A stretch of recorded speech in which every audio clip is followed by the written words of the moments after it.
नमस्कार बंधुरा आमी सोनाली और आपनारा देखছেন সোনালিস गार्डन। आज के आमार भिडियो एलामंडा गाछ निये। आपनादेर एलामंडा गाছে যদি ফুল না ফুটছে বা কুড়ি না আসছে, গাছের গ্রোথ যদি একেবারেই হচ্ছে না, গাছের পাতাগুলো যদি হলুদ হয়ে ঝরে পড়ে যাচ্ছে, তাহলে আজকের ভিডিওটি অবশ্যই আপনাদের দেখতে হবে। আজকে আমি আমার এই ভিডিওতে এমন কিছু খাবারের কথা বলবো যে খাবার গাছের মাটিতে প্রয়োগ করলে মাত্র 10 থেকে 12 দিনের মধ্যে গাছে অসংখ্য কুড়িতে ভরে যাবে। এলামন্ডা ফুল গাছের বিভিন্ন কালার হয়, আপনারা এখানে দেখতেই পাচ্ছেন আমার 3টি কালারের এই এলামন্ডা ফুল গাছ আছে। প্রত্যেকটা গাছেই খুব ভালো রকমের ফুল ফুটেছে। আপনারাও যদি আপনাদের এলামন্ডা গাছ থেকে এই রকম ফুল ফোটাতে চান, তাহলে গাছের মাটিতে এমন কিছু খাবার প্রয়োগ করতে হবে যে খাবার প্রয়োগ করলে আপনাদেরও এলামন্ডা গাছ থেকে এই রকম এত পরিমাণ ফুল পাবেন। এখন তো বর্ষাকাল, যখন তখন বৃষ্টি হচ্ছে, তো এলামন্ডা গাছগুলোকে আপনাদের এমন জায়গায় রাখতে হবে যেখানে ফুল সানলাইট পাবে। এলামন্ডা গাছ থেকে প্রচুর পরিমাণের ফুল পেতে গেলে, গাছের গ্রোথ সুন্দর রাখতে গেলে, ফুলের সংখ্যা বৃদ্ধি করতে গেলে অবশ্যই ফুল সানলাইটে গাছগুলোকে রাখতেই হবে। আপনি গাছে যতই খাবার দিন, যতই পরিচর্যা করুন না কেন, গাছগুলো যদি ফুল সানলাইটে না থাকে তাহলে কিন্তু সেই গাছ থেকে ভালো রকমের ফুল পাওয়া যাবে না। তাই অতি অবশ্যই আপনাদের এলামন্ডা গাছগুলোকে এই বর্ষার সময় ফুল সানলাইটে রাখতেই হবে। এলামন্ডা গাছগুলোকে আপনারা যদি খুব কম সময়ের মধ্যে ঝোপালো করতে চান, তাহলে এই রকম ডাল কাটাই ছাঁটাই করতে হবে। আমি এখানে দেখুন এই ডালগুলো কেটে দিয়েছিলাম। একটা ডাল কাটার ফলে দেখুন সাইড দিয়ে কত পরিমাণ ডাল গজিয়েছে এবং গাছের গ্রোথ কতটা সুন্দর হয়েছে। যে কোনো গাছকে ঝোপালো করতে গেলে অতি অবশ্যই ডাল কাটাই ছাঁটাই করতেই হবে। বন্ধুরা, এইগুলো সেই কাটিং থেকে চারা তৈরি করা ছোট্ট ছোট্ট চারা গাছগুলো। দেখুন প্রত্যেকটা ডালে কত পরিমাণ কুড়ি এসেছে। আপনারাও যদি এই সময় এলামন্ডা গাছের ডাল থেকে চারা তৈরি করতে চান তো করতে পারেন। এ নিয়ে আমার চ্যানেলে ভিডিও দেওয়া আছে, আপনারা চাইলে সেই ভিডিও দেখে নিতে পারেন। এই ছোট্ট ছোট্ট চারা গাছের ডালের মাথাগুলো একটু করে পিঞ্চিং করে দিয়েছিলাম। তো দেখুন প্রত্যেকটা ছোট ছোট ডালেই কিন্তু কুড়িতে ভরে গেছে এবং গাছের গ্রোথ যথেষ্টই সুন্দর হয়েছে। এই বর্ষাকালে আপনাদের আরেকটা যে কাজ করতে হবে তা হলো, ফুলগুলো যখন গাছে শুকিয়ে যাবে তখন এইভাবে ফেলে রেখে দেবেন না। এখানে দেখুন একটা ফুল শুকিয়ে পড়ে আছে গাছের পাতার মধ্যে এবং বৃষ্টির জল পেয়ে দেখুন একেবারে পুরো গলে গেছে, যার ফলে পাতায় দেখুন ফাঙ্গাস লাগতে শুরু করেছে। তাই যখনই ফুল বা শুকনো পাতা শুকিয়ে যাবে সেইগুলো গাছের মধ্যে না রেখে তুলে ফেলে দেবেন। এতে গাছ অনেক বেশি ভালো থাকবে এবং ফাঙ্গাস লাগার হাত থেকে রক্ষা পাবে। এই সময় যদি আপনাদের এলামন্ডা গাছের পাতা হলুদ হয়ে ঝরে পড়ে যাচ্ছে, তাহলে ভয় পাবেন না, কারণ এখন তো বর্ষাকাল, মাটি প্রায় সময় ভিজে থাকছে।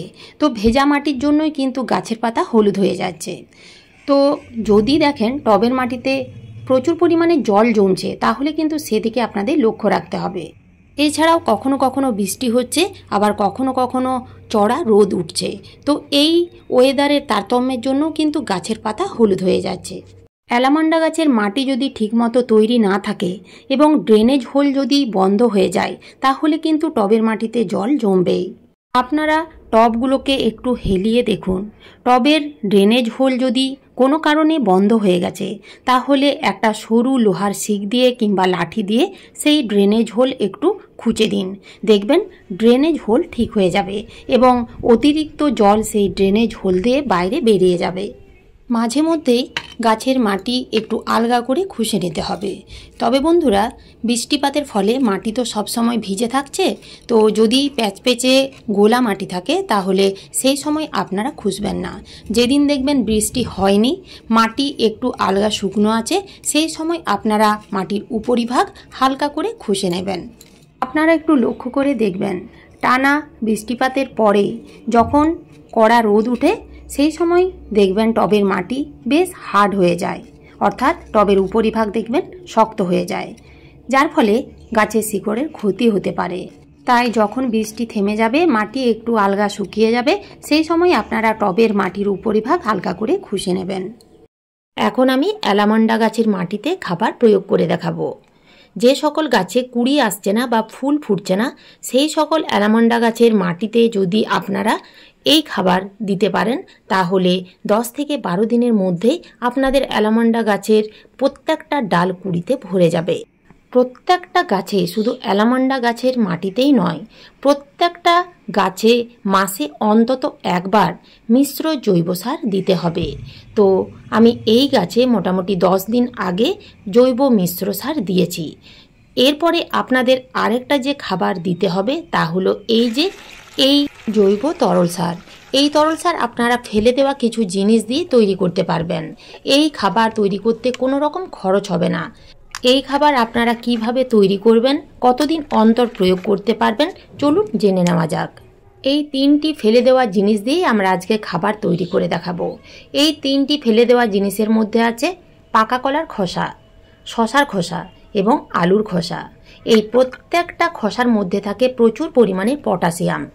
এছাড়াও আছে magnesium, phosphorus, calcium, sodium, manganese, এছাড়াও বিভিন্ন মাইক্রো এবং ম্যাক্রো নিউট্রিয়েন্ট। এই তরল সার তৈরি করার জন্য আপনাদের 1 লিটার প্লেন জল নিতে হবে এবং তাতে 2টো পাকা কলার খোসা, 2টো শশার খোসা এবং 2টো আলুর খোসা ভিজিয়ে দেবেন মোটামুটি 24 ঘন্টার জন্য। খোলা অবস্থায় রাখবেন না, কোনো একটা কিছু দিয়ে ঢেকে ছায়াযুক্ত স্থানে রেখে দেবেন। 24 ঘন্টা পরেই জলের কালার চেঞ্জ হয়ে যাবে এবং খোসার মধ্যে থাকা বিভিন্ন গুণাগুণ জলের সাথে মিশে হাই পটাশযুক্ত শক্তিশালী জৈব তরল সার তৈরি হয়ে যাবে। এই তরল সারের সাথে আর একটা উপাদান মিশিয়ে দিতে হবে, তা হলো এই হলুদের গুঁড়ো। 1 চামচ নেবেন হলুদের গুঁড়ো। হলুদের মধ্যে প্রোটিন, ভিটামিন, খনিজ লবণ, ক্যালসিয়াম, ফসফরাস, লৌহ প্রভৃতি নানা পদার্থ থাকে। তাই হলুদ খেলে যেমন আমাদের রোগ প্রতিরোধ করার ক্ষমতা বৃদ্ধি পায়, ঠিক তেমনি গাছে দিলেও বিভিন্ন ধরনের উপকার পাওয়া যায়। এছাড়াও হলুদের মধ্যে অ্যান্টিফাঙ্গাল, অ্যান্টিব্যাকটেরিয়াল প্রপার্টিস থাকে, যার ফলে গাছে প্রয়োগ করলে পোকামাকড় এবং ফাঙ্গাসের হাত থেকে গাছগুলো রেহাই পায়। এই তরল সার কখনোই গাছে সরাসরি প্রয়োগ করবেন না। এই খাবার আপনারা খুব ভালোভাবে ছেঁকে নেবেন। ছেঁকে না নিয়ে কখনোই যে কোনো তরল সার আপনারা কিন্তু গাছের মাটিতে প্রয়োগ করবেন না, তা না হলে গাছের মাটিতে ফাঙ্গাস লাগার চান্স অনেকটাই বেড়ে যাবে। ছেঁকে নেওয়ার পরে যে অবশিষ্টাংশ বেঁচে থাকবে সেগুলো ফেলে দেবেন না, সেগুলো আপনারা যেখানে সার তৈরি করেন সেখানে দিয়ে দেবেন। এগুলো কিন্তু কিছুদিনের মধ্যে সুন্দর সারে পরিণত হয়ে যাবে। তো এখানে দেখুন আমি পুরো খাবার ছেঁকে নিলাম এবং এই খাবার সরাসরি গাছের মাটিতে প্রয়োগ করব না। এই খাবার যখনই আমরা গাছের মাটিতে প্রয়োগ করব, অবশ্যই কিছুটা পরিমাণ প্লেন জল মিশিয়ে নিতে হবে। তো কতটা পরিমাণ জল নিতে হবে দেখে নিন।